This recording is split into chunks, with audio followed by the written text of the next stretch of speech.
કેમ છો વિદ્યાર્થી મિત્રો? ઈ અભ્યાસુ ધ લર્નિંગ એપમાં આપ સૌનું હાર્દિક સ્વાગત છે. કોસ્ટ અકાઉન્ટની અંદર આજે આપણે ટૂંકા દાખલા શીખવાના છે, તો ધ્યાન આપજો. નંબર 1, રૂપિયા 2 લાખની કિંમતનું એક સામાન્ય યંત્ર 1/1/21 ના રોજ કરાર પર મોકલવામાં આવ્યું. આ યંત્ર તારીખ 1/7/21 ના રોજ રૂપિયા 1,84,000 માં વેચી દીધું. યંત્ર આપણું વેચાઈ ગયેલું છે. ઘસારો 10% પ્રમાણે ગણવામાં આવે છે. કરાર ખાતામાં આ વિગતની અસર દર્શાવવાની છે. તો આપણે ખાલી ફક્ત અસર બતાવવાની છે કે કરાર ખાતામાં આપણે ઉધાર બાજુ લખવાનું છે કે પછી જમા બાજુ. તો સૌથી પહેલા જે યંત્ર આપણે લાવીએ છીએ સામાન્ય યંત્ર, બરાબર, એ ક્યાં લખીએ આપણે? તો અહીંયા આપણે ખાલી ટૂંકમાં ગણતરી બતાવીએ કે આ કરાર ખાતું છે. તો કરાર ખાતાની ઉધાર બાજુ આપણે લખીએ છીએ યંત્ર. યંત્રની ખરીદી લખો તો પણ ચાલે કે 2 લાખનું યંત્ર લાવ્યા. તો આ જે યંત્ર આપણે લાવ્યા છે એ ક્યાં લખીએ આપણે? ઉધાર બાજુ. તો લખીએ પહેલો જવાબ આપણે કે કરાર ખાતાની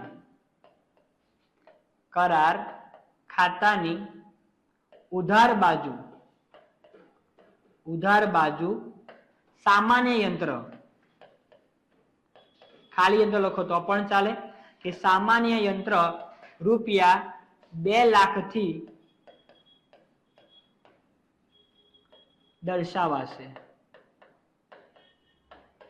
ખબર પડે છે આટલું?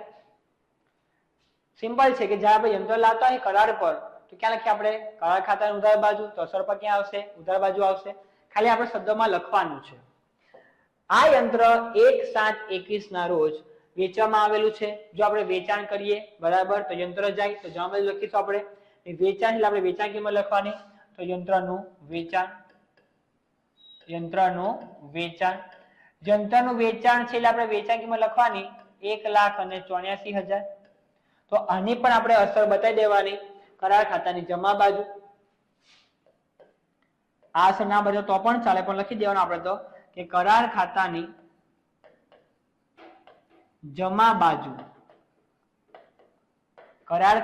જમા બાજુ યંત્રનું વેચાણ રૂપિયા 1,84,000 થી દર્શાવાશે. અથવા બતાવાશે એવું લખો તો પણ ચાલે, અથવા નોંધ થાય એવું લખો તો પણ ચાલે. પણ હવે આનો જે મેઇન પોઈન્ટ છે એ આપણે શીખવાનો છે. કેમ? કારણ કે જ્યારે આપણે યંત્ર વેચીએ અથવા કોઈ પણ વસ્તુનું વેચાણ કરવામાં આવતું હોય તો નફો અથવા નુકસાન સાથે હોય ને હોય. તો આમાં પણ ચેક કરીએ આપણે કે નફો કે નુકસાન. હવે વિચારો તમે કે આમાં તમને ઘસારો તમને કેમ આપેલો છે? કારણ કે જે યંત્ર છે એ યંત્ર વેચી દીધું, યંત્ર બાકી રહેવાનું છે જ નથી. પણ આપણે ઘસારો કરીને જોવું પડે કે યંત્રની ચોપડી કિંમત કેટલી છે, બરાબર, કે આપણે જે યંત્ર વેચ્યું એની કિંમત કેટલી હતી, તો આપણે કેટલું નુકસાન થયું અથવા કેટલો આપણે નફો થયો. તો એના માટે આપણે લખીશું આ બાજુ કે 1/1/21 ના રોજ યંત્ર આપણે 2 લાખમાં લાવેલા કે નહીં, તો લખીએ આપણે 2 લાખ. એમાંથી આપણે ઘસારો બાદ કરીએ. યંત્ર જ્યારે વેચ્યું છે આપણે એ જોઈએ આપણે પહેલા કે ક્યારે વેચેલું છે? 1/7/21. તો 1/7/21 સુધીનો ઘસારો ખાલી બાદ કરવાનો. સમજાય છે? જેટલું આપણે યંત્ર ઉપયોગમાં લીધું હોય એટલો આપણે ઘસારો ગણીશું આપણે. તો તારીખ 1/1 એટલે પહેલા મહિનામાં આપણે લાવેલા, તો પહેલો મહિનો, બીજો, ત્રીજો, ચોથો, 5, છઠ્ઠો મહિનો, 7મો મહિનો. 7 મહિના થાય કે નહીં થાય? નહીં થાય. 7 મહિના થશે નહીં. અહીંયા 7મા મહિનાની પહેલી તારીખ છે એટલે આ મહિનો ગણાશે નહીં. તો અહીંયા આપણે ખાલી 6 માસનો ઘસારો ગણવાનો. તો 6 માસનો ઘસારો ગણવો હોય તો 2 લાખ રૂપિયાની કિંમત છે, ગુણ્યા 6/12 કરી દો. ટકા કેટલા છે એના? ઘસાણ ટકા 10, તો 10/100. તો કેટલા આવશે? લો સાહેબ કેલ્સી આવો જરા, પેલું કેલ્સી. 2 લાખ ગુણ્યા 6 ગુણ્યા 10 ભાગ્યા 1200, તો 10,000 ઘસારો આવે. તો બાકી બચે 1,90,000. તો આને ચોપડે કિંમત કહેવાય. એટલે કે 1,90,000 નું યંત્ર 1,84,000 માં વેચ્યું, બરાબર છે. તો આમાંથી આપણે 1,84,000 બાદ કરીએ, ઓકે, તો કેટલા રૂપિયા વધારે આવ્યા આપણી પાસે? 1,90,000, 1,84,000, 6,000 આવે ને, એટલે કે 6,000 નફો ગણાય. તમે વિચારો, ચોપડી કિંમત છે નફો ગણાય, ખોટ ગણાય, સોરી નફો નહીં, આમાં ખોટ આવશે, બરાબર ને? સિમ્પલ છે ને કે કિંમત છે 1,90,000 ની, આપણે વેચ્યું 1,84,000 માં, તો 6,000 ની આપણને ખોટ ગઈ, યંત્ર વેચાણની ખોટ કહેવાય. ખ્યાલ આવ્યો? તો આપણે ક્યાં લખીશું ખોટ? જમા બાજુ લખીશું કયા ખાતામાં? ભાઈ નફા નુકસાન ખાતે. યંત્ર વેચાણની ખોટ ₹6,000. તો આપણે આની અસર બતાવી, આ અસર બતાવી, આની અસર બતાવી પડશે આપણે. તો લખીએ આપણે, ને આ જ મેન છે, કરાર ખાતાની જમા બાજુ નફા નુકસાન ખાતે, નફા નુકસાન ખાતે યંત્ર વેચાણની ખોટ, યંત્ર વેચાણની ખોટ ₹6,000 દર્શાવાશે, અથવા 6,000 નોંધ થશે એવું લખો તો પણ ચાલે. એવું નહીં કે મેં લખું તેવું લખવાનું છે, તમને ખબર પડે એ પ્રમાણે લખો તો પણ ચાલે, બરાબર છે? તો આ પ્રમાણે તમારે જવાબ લખવાનો છે. આને ખાલી તમને ગણતરી કરીને આપેલી છે મેં. ઓકે, તો આવો દાખલો આવડે કે નહીં આવડે? સહેલો છે, શાંતિથી ગણવાનું, સમજવાનું, ઈઝી છે. આગળ વધીએ આપણે નંબર 2. હવે આ દાખલાનો હું વાત કરીએ આપણે. કેમ? કારણ કે આ દાખલો મોટા ભાગના પેપરમાં આવે છે. જો તમારું નસીબ સારું હોય તો તમારા પેપરમાં પણ આવે, જો કે નસીબ એટલું સારું ના હોય પણ આવ તો કામ લાગે. ઓકે, પણ તમારે બીજા દાખલા ખાસ આવા કરવાના કે જે તમને પરીક્ષામાં કામ લાગી શકે. પ્રકાર વાંચીએ આપણે. એક વસ્તુનું ઉત્પાદન અ, બ, ક અને ડ એમ 4 પ્રક્રિયાઓમાંથી પસાર થાય છે. 4 પ્રક્રિયા આપેલી છે. એક પ્રક્રિયાનું ઉત્પાદન બીજી પ્રક્રિયાનો કાચો માલ બને છે. ઓકે, એટલે પહેલી પ્રક્રિયામાં જે નીકળે એ બીજી પ્રક્રિયાનો કાચો માલ બને છે. ચારે પ્રક્રિયામાં દાખલ કરેલ એકમોના અનુક્રમે 25%, 20%, 20%, 16.2/3. જો આના ખાસ વાંચો કમ્પ્લીટ. 16.2/3 છે, પછી 162.3% નીકળતા પાછા બગાડ થાય છે. જો પ્રક્રિયા ડ ના અંતે 20,000 કિલોગ્રામ માલ સામાન તૈયાર થયો હોય તો પ્રથમ પ્રક્રિયામાં કેટલો એકમ દાખલ કરવામાં આવ્યા હશે? એટલે આપણે 4 પ્રક્રિયા છે, એમાં માલ સામાન નાખ્યો આપણે, જે બીજા પાછો જાય, એ પાછો ત્રીજામાં જાય, એ પાછો ચોથામાં જાય, તો છેલ્લે જે બચે છે એ તમને અહીંયા આપેલો છે, બરાબર? પણ જે દાખલ કર્યો આપણને આપેલો નથી, તો આ દાખલો આપણે ધારીને કરવો પડશે. લખીએ આપણે કે ધારો કે પહેલી પ્રક્રિયા અ છે, તો પ્રક્રિયા અમાં દાખલ કરેલ એકમ, દાખલ કરેલ એકમો, જેમ કે આપણે 100 એકમ દાખલ કર્યા, આખું લખવું જરૂરી નથી, ટૂંકમાં લખો તો પણ ચાલે કે ભાઈ દાખલ કરેલ એકમો, એમાંથી માઇનસ કરીએ સામાન્ય બગાડ, કારણ કે ફક્ત સામાન્ય બગાડ આપણને આપેલો છે. દેખાય છે અહીંયા? ચારે પ્રક્રિયામાં દાખલ કરેલ એકમના બગાડ થાય છે, એટલે કે સામાન્ય બગાડ આપેલો છે. ટૂંકમાં લખીએ આપણે બગાડ તો પણ ચાલે, પણ બગાડ કેટલો? જે તમે દાખલ કર્યા હોય એના ટકા આપેલા છે, તો 100 ના 25% કરીએ આપણે તો 25 એકમ મળે, તે 25 એકમ બગાડ થાય છે. તો ઉત્પાદન કેટલું કહેવાય? 75 કહેવાય.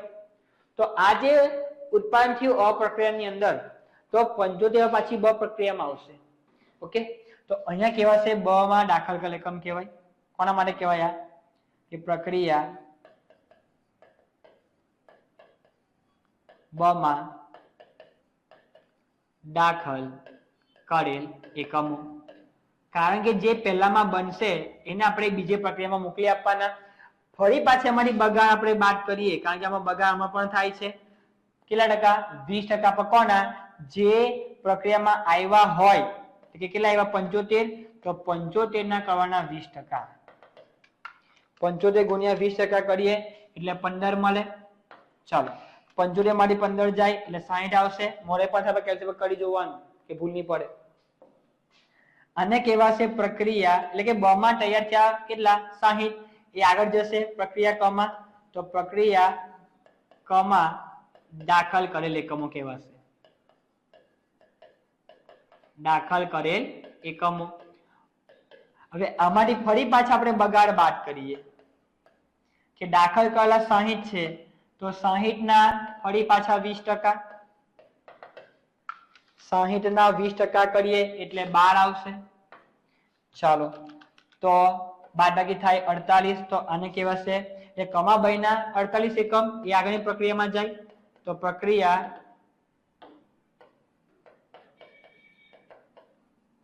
ડ માં દાખલ કરેલ એકમો, એટલે કે આપણે 48 એકમ દાખલ કરેલા છે, એમાંથી ફરી પાછા આપણે બગાડ બાદ કરીએ તો દાખલ કર્યા 48, તો 48 ના છે 16.2/3%. 16.2/3% નો મતલબ પહેલા સમજો. આનો મતલબ શું થાય? તો આને આપણે અપૂર્ણાંકમાં ફેરવીએ તો છેદમાં 3 જેવા છે તેવા 16 તાલી 48 ને પ્લસ 2 એટલે 50, 50/3%. જો ટકા કરવા હોય તો તમારે 50 ના છેદમાં 3 ગુણ્યા 100 લખવા પડે, એટલે કે 50 ભાગ્યા તમારે 300 લખવા પડે. તો અહીંયા આવશે 48 ગુણ્યા 50 છેદમાં 300. ખ્યાલ આવે છે? ટકા છે, ટકા કાઢવા માટે છેદમાં ગુણ્યા 100 કરવા પડે આપણે. સમજાય છે? છેદમાં 100 આવે ને તો છેદમાં 100 તો છે જ, 3 પણ છે એટલે ગુણાકાર થાય. તો 48 ગુણ્યા 50 લગભગ 8 જવાબ આવશે. તો બગા આપણે 8 બાદ કરવાનો તો કેટલા બચશે? 40. આને સમજો. આનો મતલબ થાય 16.2/3. તો આની જગ્યા પર તમે 1/6 લખો તો પણ ચાલે. તમે આ લખો તો પણ ચાલે, 1/6 લખો તો પણ ચાલે. એમ જ થાય તો 300/50 કરી દો.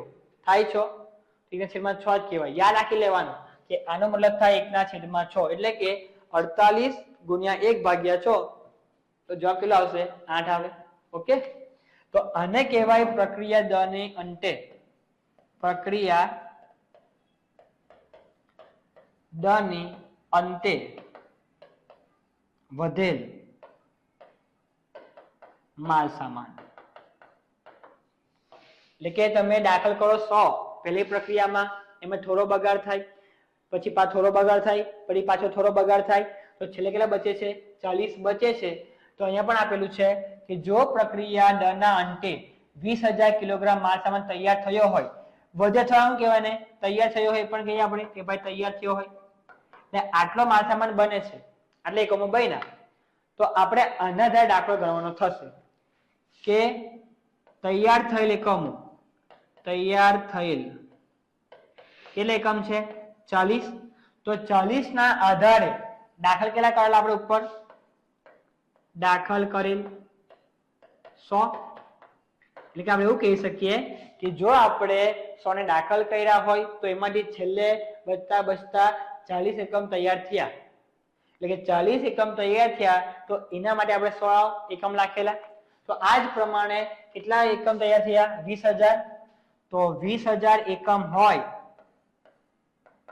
તો કેટલા એકમમાં દાખલ કર્યા હશે? 20,000 ગુણ્યા 100/40 તો આપણે 50,000 એકમો દાખલ કરેલા હશે. આ દાખલાનો જવાબ. બોલો આવડે કે નહીં આવડે? મારી વાત સમજાય છે? પણ આપણે અહીંયા જ કેમ 40 લીધા? કારણ કે અહીંયા લખ્યું છે જો પ્રક્રિયા ડ ના અંતે, એટલે પ્રક્રિયા ડ ચાલુ થાય એમાંથી બગાડ માઇનસ થાય ને જે બચે એ પ્રમાણે તમને રકમ અહીંયા આપેલી છે, એટલે આપણે એ પ્રમાણે પદ મૂકવું પડે. ઓકે, તો અહીંયા તમારો નંબર 2 પૂરો થઈ ગયો. બસ કેટલા જવાબ આવશે? 50,000 એકમો. એકદમ ઈઝી. નંબર 3 ધ્યાન આપજો. વેરી મોસ્ટ ટાઈમ બી દાખલો ગણી શકીએ આપણે આની અંદર પણ. વાંચીએ આપણે કે દીપ પાસે 25 બસ છે. હવે પ્રશ્ન તમને અહીંયા પહેલા પૂછવાય કે આ તો લોચો આવ્યો યાર, કે 1 ની ગણતરી કરવાની કે 25 ની ગણતરી કરવાની? તો ટૂંકા દાખલા ગણતા હોય તો આપણે જોઈ લેવાનું કે આપણે કુલ કિલોમીટર લાવવાના છે, એટલે કે બધી બસ હોય કે બધી ટ્રક હોય કે આપણે ભેગી ગણતરી કરવાની. બરાબર છે? તો અહીંયા આપણે 25 બસની ગણતરી કરીશું જે 2 શહેર વચ્ચે દોડે છે. દરેક બસ દિવસની 2 વળતી ટ્રીપ, આને સમજો વળતી ટ્રીપ એટલે રાઉન્ડ ટ્રીપ કહેવાય, જઈને આવવું એટલે કે વળીને આવું કહીએ ને આપણે, એ વળતી ટ્રીપ કરે છે. કેટલી? 2. તો આ 2 વળતી ટ્રીપ એને કહેવાય 4 ટ્રીપ પણ કહેવાય. જો અહીંયાથી જવું હોય તો 1 ટ્રીપ, પાછું આવવું હોય 1 ટ્રીપ, જવા માટે 1 ટ્રીપ, આવવા માટે 1 ટ્રીપ, તો m4 કહેવાય. પણ જો જઈને વળીને પાછું આવવાનું કીધું છે આખું તો એને એક રાઉન્ડ ટ્રીપ કહેવાય. જઈને પાછું આવવાનું હોય બીજી એક રાઉન્ડ ટ્રીપ કહેવાય તો m2 રાઉન્ડ ટ્રીપ કહેવાય. સમજાય છે? તો 2 રાઉન્ડ ટ્રીપ અથવા 2 વળતી ટ્રીપ એને કહેવાય 4 ટ્રીપ કહેવાશે. આગળ વધીએ આપણે. બંને શહેર વચ્ચે 75 કિલોમીટરનું અંતર છે એટલે કે એક બાજુનું અંતર આપેલું છે ને આપણે જ્યારે ગણતરી કરતા હોય તો આપણે એક જ બાજુની ગણતરી કરવાની, ટ્રીપમાં જ ગણતરી કરવાની, કોઈ ભૂલ પડશે નહીં. બસની પેસેન્જર ક્ષમતા 56 સીટની છે. એનો મતલબ કે બસની અંદર 56 પેસેન્જર બેસાડી શકાય છે. એની ક્ષમતા 100% ની છે 56 સીટ માટે. સરેરાશ 80% પેસેન્જર લઈ જવામાં આવે છે. પણ ભલે ક્ષમતા તમારી 100% ની એટલે કે 56 સીટની હોય, 56 બેસાડી શકાય, પણ પૂરેપૂરા બેસાડતા નથી. આપણે ખાલી 80% બેસાડવાના છે. આ માસ દરમિયાન 6 દિવસ દરેક બસ સમારકામ માટે પડી રહી હતી. બરાબર? હવે આ માસ એટલે કયો માસ એ આપણને દાખલામાં કશે આપ્યું નથી. હા આપ્યું ને, જો નીચે છે જાન્યુઆરી. તો જાન્યુઆરી માસ દરમિયાન 6 દિવસ દરેક બસ સમારકામ માટે પડી રહી છે એટલે કે એ લોકો ગયા નથી કશે. બરાબર? તો એટલા દિવસ આપણે માઇનસ કરવા પડશે. પહેલો સવાલ, જાન્યુઆરી માસ માટે પેસેન્જર કિલોમીટરની ગણતરી કરવાની છે. તો નંબર 1 લખીએ આપણે પેસેન્જર કિલોમીટર. તો પેસેન્જર કિલોમીટર બરાબર સૂત્ર લખવાનું આપણે. આમાં બસ છે તો બસની સંખ્યા, બસની સંખ્યા ગુણ્યા અંતર ગુણ્યા ટ્રીપ ગુણ્યા દિવસો. જો તમે આટલું સૂત્ર મૂકતા હોય તો તમને કુલ કિલોમીટર મળે. પણ પહેલો પ્રશ્ન આપણો છે પેસેન્જર કિલોમીટર, તો ગુણ્યા આપણે સાથે કરીએ પેસેન્જર ગુણ્યા ક્ષમતા. એટલે ખબર પડી? હવે પેસેન્જર કિલોમીટર માટે બસ કેટલી છે? 25 બસ. તો લખીએ આપણે 25 બસ ગુણ્યા અંતર કેટલું, ને આપણે અંતર એક બાજુનું લખવાનું, ખાલી એક બાજુનું અંતર. તો એક બાજુનું અંતર છે 75 કિલોમીટર. ટ્રીપ કેટલી છે? તો 4 ટ્રીપ કે આવશે આની અંદર છે ને, 4 ટ્રીપ કહેવાય. દિવસ કેટલા? દિવસ માટે કયો મહિનો? જાન્યુઆરી. તો જાન્યુઆરી મહિનામાં 31 દિવસ આવે, પણ 31 દિવસમાંથી 6 દિવસ બસ તો આરામમાં જ છે એટલે કે સમારકામમાં રહી છે. એ આપણે બાદ કરવા પડે. પેસેન્જર 56 સીટ છે એટલે 56 પેસેન્જર બેસાડી શકાય, પણ આપણે ક્ષમતા લેવાની ખાલી 80%. મારી વાત ખબર પડે છે? બધું બેઠું આપેલું જ છે, પણ સમજવાનું કે 31 દિવસમાંથી 6 દિવસ આપણે બાદ કરીશું, કારણ કે એટલા દિવસ કામ થતું નથી. આપણે આપીએ સાદું રૂપ. હવે આમાં બીજું પણ આવે. જવા માટે અલગ શોધવું પડે, આવવા માટે અલગ શોધવું પડે. જો તમને અલગ અલગ ક્ષમતા આપી હોય તો કે ભાઈ જતા ફેરા 100% નૂર મળે છે, આવતી ફેરા 80% મળે છે, આવું આપણને કશું આપ્યું નથી, આપણે ભેગી ગણતરી કરવાની. પણ જો આપણે જવા આવવા માટે કરતા હોય તો જવા માટે 2 ટ્રીપ લેવાની, આવવા માટે પાછી 2 ટ્રીપ લેવાની. ખબર પડે છે? તો ટોટલ તમારે 4 થવી જોઈએ. ચાલો તો અહીંયા આપણે આગળ વધીએ. તો 25 ગુણ્યા 75 ગુણ્યા 4, 31 માંથી 6 દિવસ બાદ એટલે 25. તો 25 દિવસ ખાલી આપણે શોધવાના છે. 56 ગુણ્યા 80%. ચલો 25 ગુણ્યા 75 ગુણ્યા 4 ગુણ્યા 25 ગુણ્યા 56 ગુણ્યા 80%. તો આપણો ડાયરેક્ટ જવાબ થાય 84 લાખ. એકવાર ખાલી ચેક કરીએ આપણે. 25 ગુણ્યા 75 ગુણ્યા 4 ગુણ્યા 25 ગુણ્યા 56 ગુણ્યા 80%, તો 84 લાખ આવે છે. અને કહેવાય કુલ પેસેન્જર કિલોમીટર. કુલ પેસેન્જર કિલોમીટર. આટલો દાખલો છે. એક પોઈન્ટ. બીજો પોઈન્ટ, જાન્યુઆરી માસ માટે કિલોમીટરની, ખાલી કિલોમીટર, કુલ કિલોમીટરની ગણતરી કરવાની કીધી છે. તો નંબર 2 કુલ કિલોમીટર બરાબર સૂત્ર પાછું આના જેવું સેમ જ રહેવાનું છે. બસની સંખ્યા ગુણ્યા અંતર ગુણ્યા ટ્રીપ ગુણ્યા દિવસો. બસ આમાં પેસેન્જર આવશે નહીં એટલે ક્ષમતા પણ નહીં આવે. તો બસની સંખ્યા 25, અંતર છે 75, ત્રિપ છે 4 અને દિવસો કેટલા 31 માંથી 6 બાદ કરી દેવાના એટલે ખાલી 25 દિવસ ગણવાના. ચાલો 25 ગુણ્યા 75 ગુણ્યા 4 ગુણ્યા 25 તો જવાબ થાય 1,87,500 અને કહીશું આપણે કુલ કિલોમીટર. શું કહેવાય? કુલ કિલોમીટર. તો આ દાખલો પૂરો થઈ ગયો છે. એકદમ ઈઝી, કઈ અઘરું નથી. વાંચવું પડે, સમજવું પડે, લખવું પડે. બરાબર. આગળ વધીએ આપણે. ખાલી સવાલ છે સંયુક્ત પેદાશ એટલે શું? બરાબર છે. માલ સામાન ભાવ વિચલનનું સૂત્ર.